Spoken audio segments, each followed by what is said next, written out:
All right, and welcome. Now we are reading about the Albany Congress. The Albany Congress is the first time that the 13 colonies actually meet. And they met from June 19 to July 11th, 1754. Now, this happens in the middle of the French and Indian War, which you remember started in the Ohio River Valley.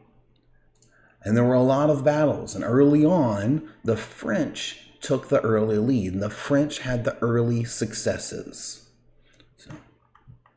Also known as the Albany Convention of 1754, it was a meeting of representatives sent by 7 legislatures out of the 13 British colonies in British America: Connecticut, Maryland, Massachusetts, New Hampshire, New York, Pennsylvania, and Rhode Island.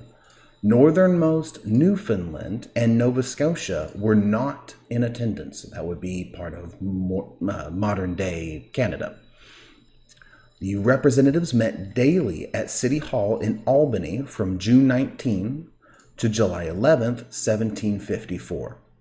And they were doing this to discuss better relations with American Indian tribes and common defensive measures against the French threat from Canada in the opening stage of the French and Indian War, the North American front of the 7 Years' War between Great Britain and France.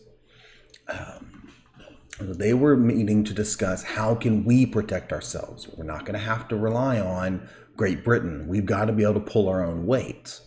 The French had won several of these earlier battles, and they had done it with the help of Native Americans. So the British colonists in the 13 colonies decided they needed to meet to discuss how could they deal with it on their own. That's very significant. Delegates did not have the goal of creating an American nation. That's not why they were meeting. Rather, they were colonists with the more limited mission of pursuing a treaty with the Mohawks and other major Iroquois tribes. And the Iroquois tribes, the strongest of which would be the Mohawk, were mostly centered around the New York area, which is why they met in Albany, New York. This was the first time that American colonists had met together. That is why this meeting is important. And it provided a model, an example, that came into use in setting up the Stamp Act Congress, which we'll read about later, in 1765, as well as the First Continental Congress in 1774, right before the Revolutionary War.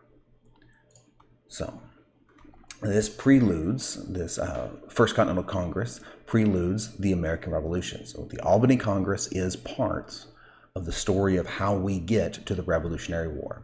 I hope this is helpful.